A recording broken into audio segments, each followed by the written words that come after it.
This woman is already in her 70s. But her sexy figure and appearance are like that of a 20-year-old girl. She slept in a medical cryogenic chamber for 50 years. During this time, Earth became uninhabitable for humans, and people began to migrate to various planets in the solar system. The advancement of spatial teleportation technology made interstellar travel a reality, but it also led to an increase in criminal activities. As a result, the profession of interstellar bounty hunter was born. Spike is an unreliable interstellar bounty hunter, along with his partner, Jet. The two of them fly the rundown spaceship called the Bebop, capturing criminals throughout the universe. But due to their financial struggles, their bell pepper stir-fry often lacks beef slices. And this time, they set their sights on the fugitive Asimov. He is one of the leaders of a certain gang, and escaped with his girlfriend Catherine after betraying the organization. They are attempting to make a fortune by selling the enhancer Red Eye. However, during the transaction, they fall into an ambush by the gang's gunmen. Fortunately, Asimov uses Red Eye in advance. His body was briefly strengthened, the world in his eyes slows down. In a matter of moments, the entire gang is wiped out. Meanwhile, Spike's spaceship happens to be low on fuel, and on his way to the bathroom, he encounters Asimov, but he didn't choose to fight. As he exits, he coincidentally bumps into Asimov's girlfriend, Catherine.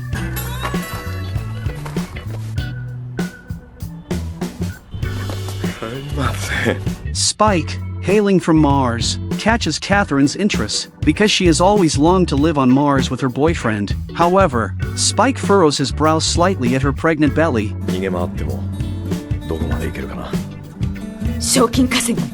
Before he can finish his sentence, Asimov grabs him by the neck from behind. Catherine loudly scolds her boyfriend, and in that moment of falling, Spike manages to steal the Red Eye from Asimov's pocket. Thus, Asimov sets off on another journey of escape with Catherine. Adios, cowboy. Catherine fantasizes about a beautiful life on Mars with her boyfriend, but that day keeps getting delayed. Asimov changes his plans and seeks a new buyer for the Red Eye.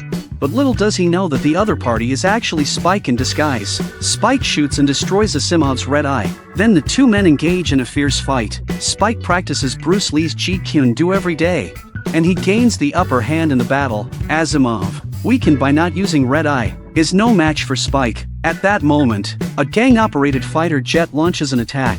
Asimov takes the opportunity to escape with Catherine, and subsequently hijacks a spaceship. However, Catherine accidentally falls and her clothes are torn apart by machine gun fire. It turns out that her belly doesn't contain a child but Red Eye. Asimov explodes in anger and unleashes his fury on her. Catherine looks at him with a face full of disappointment, as if she has seen hope arrive, only to quietly shatter. Meanwhile, Spike is entangled in combat with the gang members. Jet arrived just in time, thankfully. At the same time, the spaceship behind Asimov relentlessly pursues them. He finds himself in a desperate situation. Spike gets into a fighter jet, eliminates the gang in front, and chases after Asimov. Asimov descends into madness, forcibly using Red Eye. At this moment, countless warships block the space gate, like a gaping mouth of blood in the dark, devouring every hope of escape. A woman as beautiful as the stars could have had a better future, but she chooses to cling to that almost foolish obsession in the final moments of her life. Adios. And thus, she is buried in the vastness of space. When it comes to the sexiest character in anime, the first one that comes to mind is definitely Faye. She's a stunning beauty in her 70s. A seductive femme fatale who makes a living through scams and theft.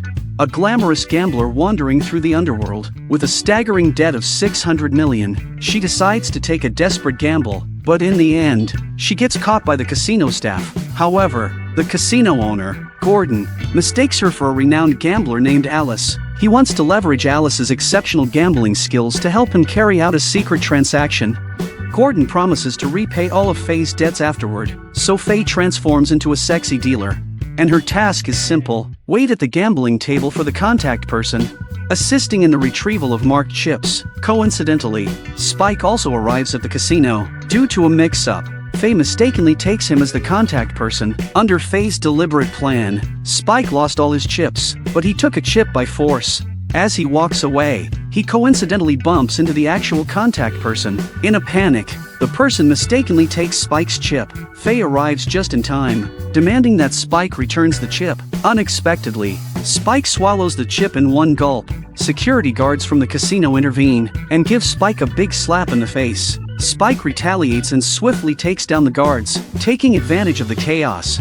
Faye secretly summons her spaceship for an escape, but Spike grabs Jet and clings onto Faye's ship. They handcuff her to the toilet in the Bebop's bathroom. Faye explains the circumstances, all due to that chip. Fortunately, Spike hasn't digested it yet and regurgitates it. They see Faye's face on the latest bounty program.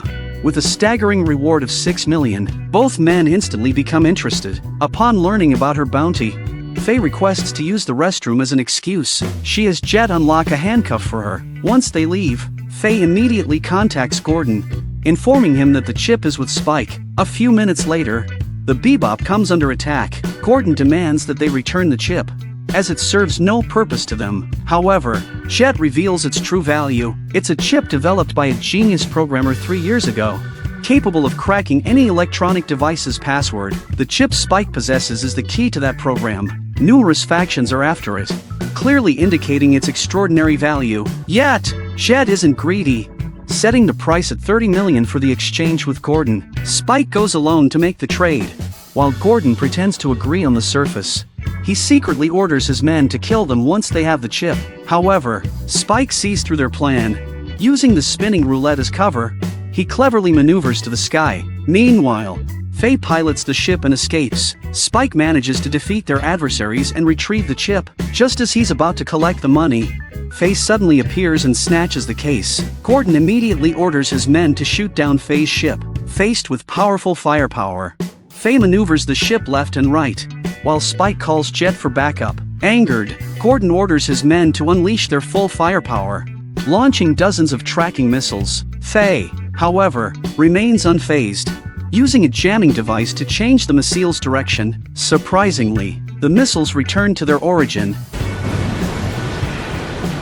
Spike safely returns to the Bebop, while Faye escapes successfully. To handle the chip properly, they decide to return to the casino, and the best way to hide a coin is to throw it into a pile of money. Due to the 2% genetic difference between humans and gorillas, a terrorist organization advocating for animal protection coerced a virologist to develop a virus that only affects humans. This virus rapidly degrades infected patients into gorillas. Since then, this small group of individuals quickly evolved into a terrorist organization on the Ganymede satellite. Even the undercover agents sent by the interstellar police lost contact within days. However, by coincidence, Faye's transport ship ran out of fuel and ended up encountering a disabled spacecraft in Ganymede's orbit. The pilot, on his deathbed, asked her to give the case to the police and told her never to open it. Curiosity got the better of Faye, and she excitedly opened the box, only to find a peculiar hourglass inside. Meanwhile, the Animal Protection Association,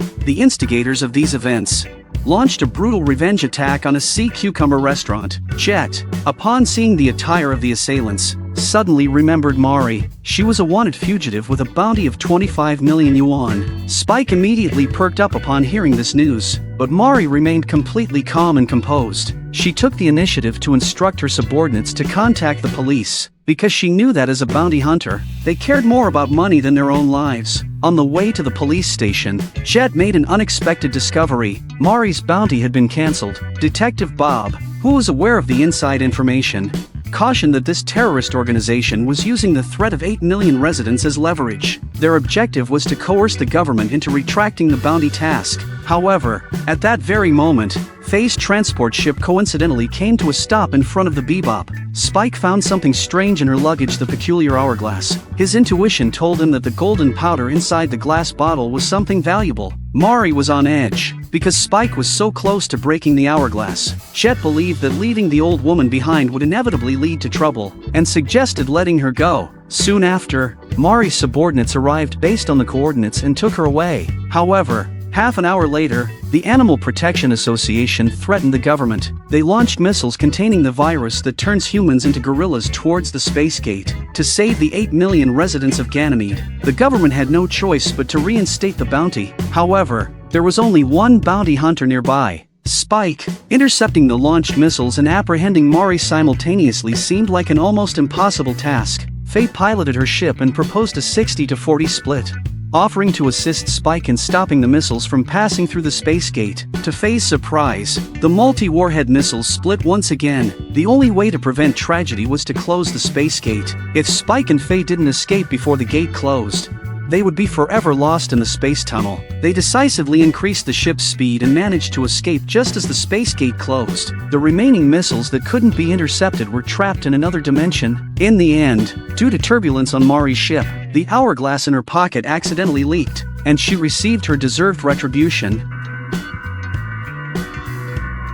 In conclusion, Spike and Jet not only had a busy day for nothing, moreover, another freeloading female gambler has appeared on the Bebop. As for the 30 million she had stolen from them a few days prior, she had already lost it all in the casino. The woman opened the refrigerator and found only a can of pet food inside. However, the hopeful gaze of the dog did not win Faye's sympathy. So, astonishingly, she actually ate the dog's food right in front of its eyes. Yet, this unreliable woman turned out to be an interstellar bounty hunter. This man, as soon as he entered, Faye mistook him for the wanted criminal Decker, so she approached him and initiated a conversation, using her beauty to attract his attention. While he was distracted, Faye swiftly pulled out a gun and pointed it at his chin, claiming that the dragon tattoo on his chest was the best proof. She then instructed the man next to her to call the police. Upon hearing this, the man immediately ran out. But when he went out, he accidentally showed the dragon tattoo. Faye realized that she had apprehended the wrong person and quickly drove her spaceship to chase after him. Unexpectedly, Decker pulled out a glass tube from his pocket. With just a light touch, the spaceship was blown to smithereens. It was the first time Faye found herself in such a situation, and she felt utterly embarrassed. Meanwhile, Spike arrived at the bar, wanting to pour himself a drink to warm his stomach. At that moment, 3 bounty hunters were harassing a female waitress. A muscular woman couldn't bear to watch and stepped in to help. However, during the fight, a man accidentally bumped into Spike, causing egg yolk to slide down onto his pants. This made Spike furious, and he joined the fray, quickly driving the 3 individuals out of the bar.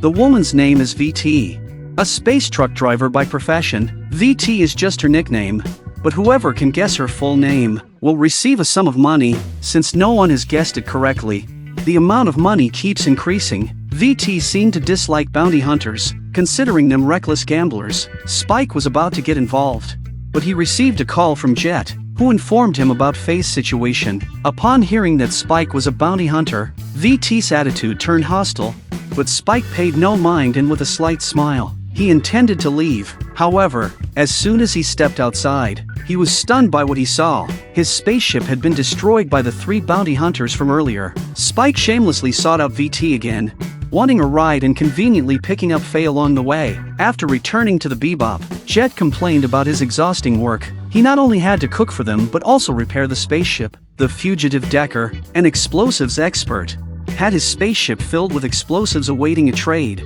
Meanwhile, VT, who was transporting cargo, coincidentally encountered Decker's ship. VT pursued him, forcing him into a mining area on a small asteroid. She promptly informed Spike about it. Upon receiving the news, Spike and Faye immediately set off. Cornered and with no way out, Decker used explosives in the mine tunnels.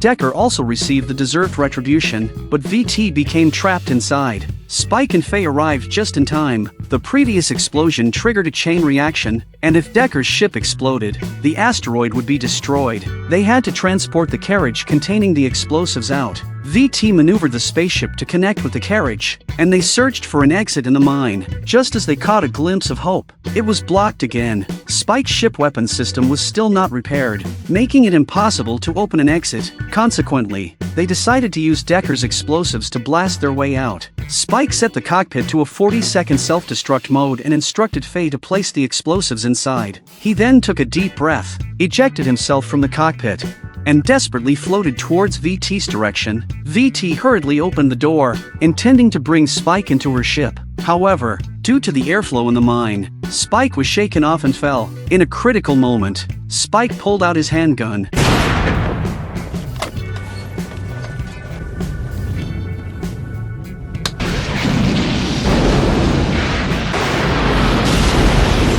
they managed to escape successfully. Inside the ship, Spike noticed VT's pocket watch and guessed her full name. It turned out that VT's late husband was the legendary bounty hunter. VT took out a thick stack of banknotes and handed it to Spike. However, Spike only took one bill. Spike and Vicious were once partners in the Red Dragon Syndicate, fighting side by side. However, they had different ideologies. Spike wanted to leave the syndicate behind with his loved one, while Vicious was ruthless and would stop at nothing to become the syndicate's leader. The story took a turn with the introduction of a man named Mao, a high-ranking member of the Red Dragon Syndicate. Mao, in order to ensure the syndicate's continuity, negotiated a peace agreement with a rival faction, but in the blink of an eye, Vicious blew them all up.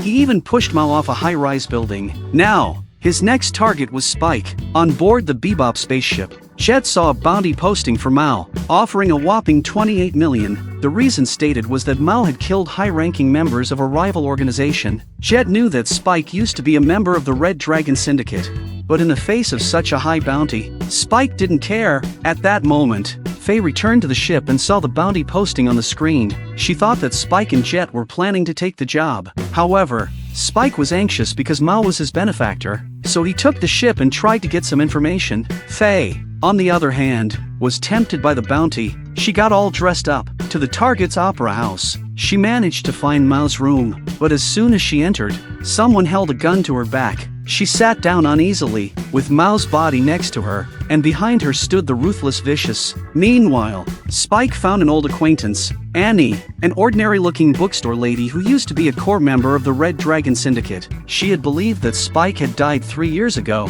Spike explained that he came for Mao, and Annie tightly gripped her glass, passing him a handgun. She told him that Mao had been searching for him all these years, because he believed Spike was still alive. Spike returned to the Bebop, took out another gun and many grenades. Jet tried to dissuade him, warning that it was likely a trap. However, Spike continued to arm himself, revealing his connection with Mao. He said even if it's a trap, he'll repay the favor. Just then, Faye initiated a video call and informed them of her kidnapping location. Donning his trench coat, Spike arrived at a church. Vicious had been waiting there for some time.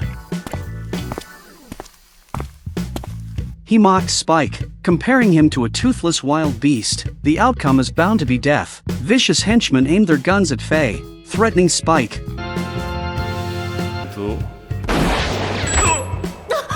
Facing intense enemy firepower, Spike calmly retaliated with grenades. Faye seized the opportunity to escape. Spike and the other side are fighting and moving to the upper floors. In the fierce fighting between the two sides, he was accidentally hit in the abdomen. In the meantime, Faye requested backup from Jet, who promptly sprang into action. Spike made every effort to eliminate all of Vicious' henchmen, but Vicious launched a surprise attack while he was momentarily distracted. Severely wounded, Spike was defenseless. Vicious cruelly gripped Spike's face and threw him off the building with all his might. Spike also took the opportunity to throw a grenade. During the descent, a beautiful woman appeared in Spike's mind. He recalled the bloody battles he fought for the Syndicate and the days when he fought alongside Vicious. In the haze, the woman turned her head. It was Julia. In that moment, he felt as if he had traveled back in time, and Julia sang a haunting melody beside him.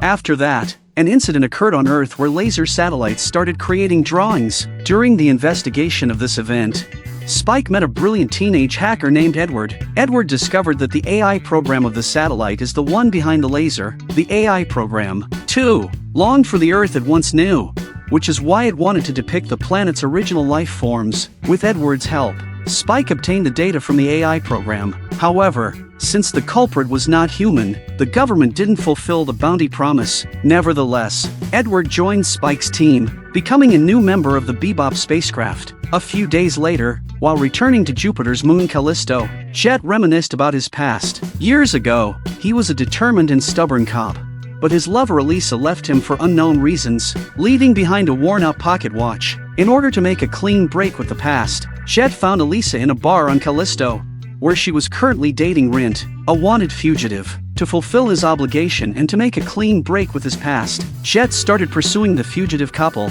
Elisa and Rint. After a chase, Jet cornered them on the shore. However, Elisa aimed her gun at Jet, as his stubborn nature was the reason she left him. Ignoring the gun pointed at him, Jet seized Rint, reprimanding him to take care of Elisa like a real man. Eventually, Rint was turned over to the police. His crimes weren't severe, so he would soon be released. At the same time, Elisa decided to wait for Rint at the bar. Jet turned around and left. He seems to be waving goodbye to his past self. On the other hand, Vicious from the Red Dragon Syndicate arrived on Jupiter's moon Io. He received a notification from his former partner to come here for a transaction involving the new drug, Red Eye. Accompanying him was Spike's former foster brother, Lynn. Meanwhile, Spike and Faye separately arrived on Io as well. Faye met a man named Gren at a bar,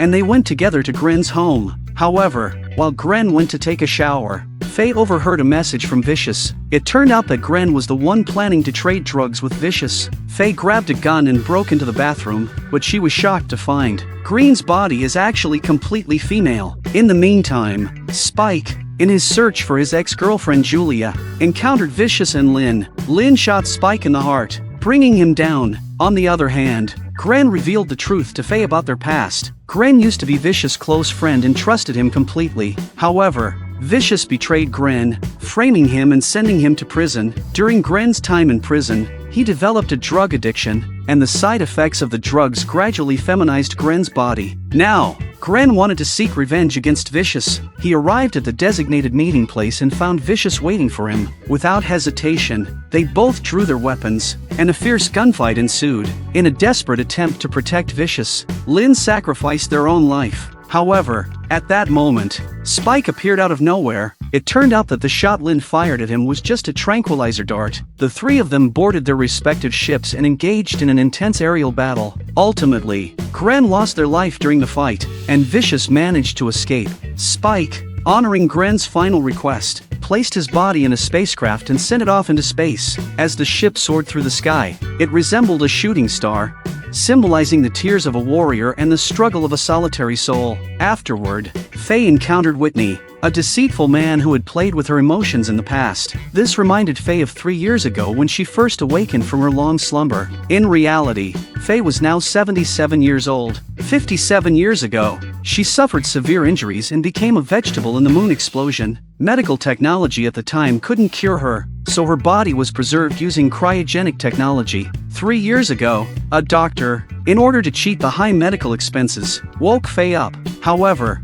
Faye lost her memories and fell victim to Whitney's deception, inheriting all his debts. As a result, Faye, who had lost hope in life, turned to a life of crime. Fortunately, Faye encountered Spike and the rest of the crew on the Bebop, and her outlook on life changed. Faye eventually sent Whitney to prison in exchange for a bounty, and she continued her carefree cowboy lifestyle. In reality, everyone on the Bebop had their own pasts, and while they pursued criminals, they're also reclaiming their own pasts. A few days later, Jet heard that death row inmate Uday had successfully escaped. Uday was the person who had caused Jet to lose his left arm. At the same time, Jet's former partner, Fad, also found Jet. Persuaded by Fad, Jet decided to personally apprehend Uday. But as Jet pushed Uday to the brink, Uday reveals that the person who injured Jet in the past was his police partner Fad. Suddenly, Fad appeared and fatally shot Uday.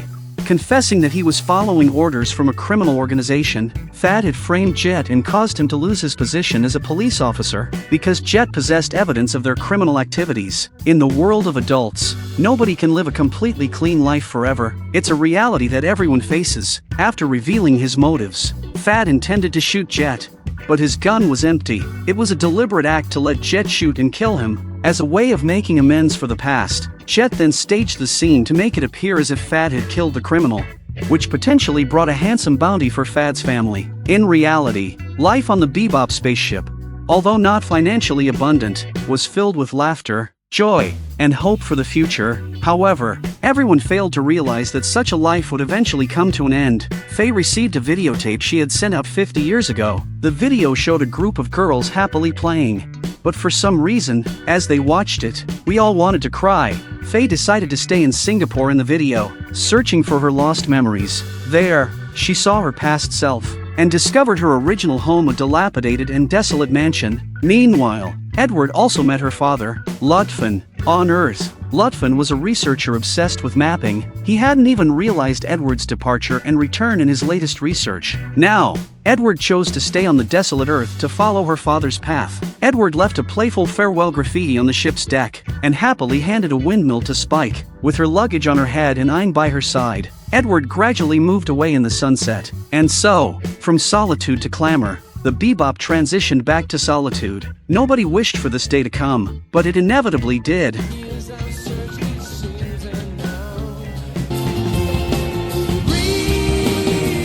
On the other side, Vicious plotted a rebellion to seize power within the Red Dragon Syndicate headquarters. However, he was surrounded and mercilessly captured by the Elders. The three Elders were named Wang Long, Ping Long, and So Long, corresponding to mahjong tiles. They decided to eliminate all potential threats, including Spike and Julia, who had left the organization. Soon, Spike and Jet were targeted by assassins from the Red Dragon Syndicate. Fortunately, Spike's former friends came to their aid, allowing them to escape the organization's pursuit. Meanwhile, Faye, who had left the Bebop, unexpectedly encountered Julia. Years ago, Julia was Vicious' lover, but after meeting Spike, she fell in love with him. Spike wanted to leave the Red Dragon Syndicate with Julia and live a normal life. They made a promise to meet at the graveyard after completing their mission. However, Julia was kidnapped by Vicious and couldn't keep the appointment. Since then, Spike and Julia had been on the run separately. Faye eventually found Spike and informed him that Julia was waiting for him at the graveyard. After numerous twists and turns, Spike finally met Julia, the woman who haunted his dreams, at the cemetery. However, at that moment, the two of them fell into silence, despite having countless words to say. Back at the Red Dragon Syndicate headquarters, the three Elders prepared to execute Vicious, but Vicious had bribed the people around the Elders, and managed to kill them at the last moment, seizing control of the Red Dragon Syndicate. On the other side, Spike and Julia arrived at Annie's bookstore, only to find it under attack. Annie died before Spike's eyes. Soon, assassins surrounded the bookstore, and a fierce gunfight erupted. However, just as they were about to make their escape, Julia was shot and fell to the ground. In her final moments, Julia twitched her lips while in Spike's embrace, but what she said remains unknown. Spike returned to the Bebop and ate the green pepper pork stir-fry cooked by Jet. As usual, complaining about its taste. Ignoring Faye's dissuasion, Spike resolutely left the ship. Now that Faye had regained her memories, she found herself even more empty after the restoration. Therefore, Faye hoped that Spike wouldn't sacrifice himself in vain for the past. However, Spike replied that this mission was not for Mao, Annie, or Julia. He just wanted to confirm whether he was still alive.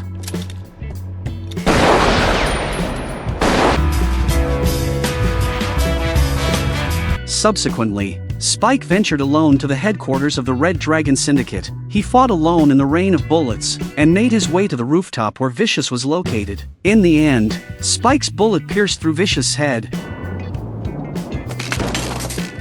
while Vicious' blade cut through Spike's abdomen. Every story has an ending, every grudge needs resolution. Finally, Spike bravely faced his fate. He charged into the chaotic battle and valiantly fell. In the Cowboys story, there are no immortal heroes, only an obsessive madman finally unburdening himself. And this is also the most romantic moment for a man. Well, the above is the complete plot of Cowboy Bebop.